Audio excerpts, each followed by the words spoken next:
வணக்கம் நேயர்களே, என் புதிய சுவை சேனலுக்கு தங்களை அன்புடன் வரவேற்கிறேன். நான் இன்றைக்கி என் புதிய சுவை சேனலில் முருங்கைக்கீரை சூப் எப்படி செய்கிறதுன்னு செய்து காட்டப்போகிறேன். முருங்கைக்கீரையில் நார்ச்சத்து, இரும்புச்சத்து, கால்சியம் இதெல்லாம் அதிகமாக இருக்குங்க. அதனால் வாரத்துக்கு 2 முறையாவது உணவில் முருங்கைக்கீரையை சேர்த்துக்கங்க. இவ்வளவு நன்மைகள் இருக்கிற இந்த முருங்கைக்கீரையை வச்சு சூப் எப்படி செய்கிறதுன்னு பார்க்கலாம் வாங்க.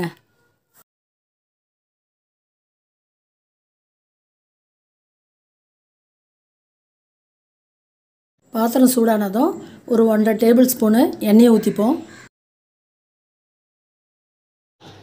எண்ணெய் சூடாயிடுச்சு. ஒரு 15 சின்ன வெங்காயத்தை 2 கட் பண்ணி வச்சுருக்கேன். அதை இப்போ இதில் சேர்த்துப்போம். வெங்காயம் போட்டதும் லைட்டாக வதக்கி விடுங்க. கீரை சூப்புக்கு சின்ன வெங்காயத்தை சேர்த்து செய்யுங்க, டேஸ்ட் ரொம்ப நல்லா இருக்குங்க. அடுத்ததாக ஒரு 6 பல்லு பூண்டை இந்த மாதிரி தோலோடு இடித்து வச்சுருக்கேன். அதை இதில் சேர்த்துப்போம். பூண்டு சேர்த்ததும் ஒரு முறை திரும்ப வதக்குங்க. ஒரு இன்ச் அளவுக்கு இஞ்சி தோல் எடுத்துகிட்டு இடித்து வச்சுருக்கேன். அதையும் இதில் சேர்த்துப்போம்.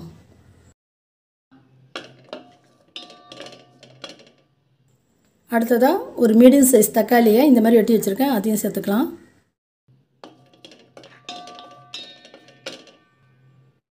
ஒன்றரை ஸ்பூன் தனியாவை இடித்து பொடி பண்ணி வச்சுருக்கேன். அதை இதில் சேர்த்துப்போம்.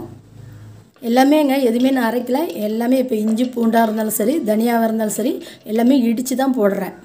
அதுக்கப்புறமா சூப்புக்கு தேவையான அளவுக்கு உப்பு, ஒரு 1/4 ஸ்பூனு மஞ்சள் பொடியும் சேர்த்துக்குங்க.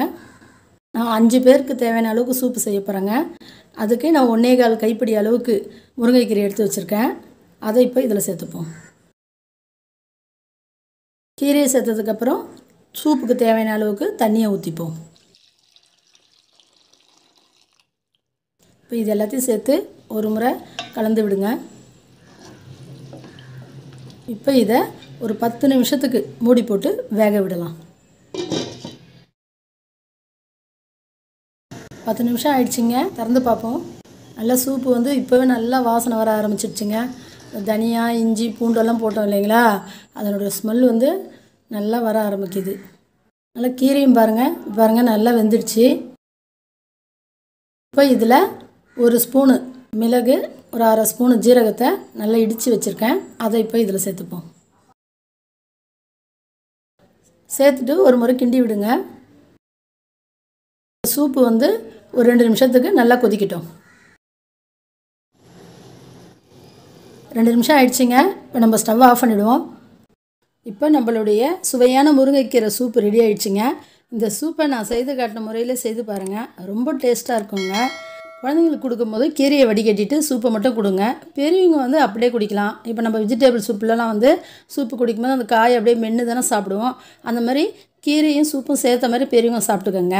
இந்த சூப்பை கண்டிப்பாக வீட்டில் செய்து சாப்பிட்டு பாருங்கள். இந்த டேஸ்ட் உங்களுக்கு பிடிச்சிருந்தா மறக்காமல் கமெண்ட்ஸில் தெரியப்படுத்துங்க. இது மாதிரி வேறு ஒரு நல்ல ரெசிபியோட அடுத்த வீடியோவில் நாம் சந்திக்கலாம்.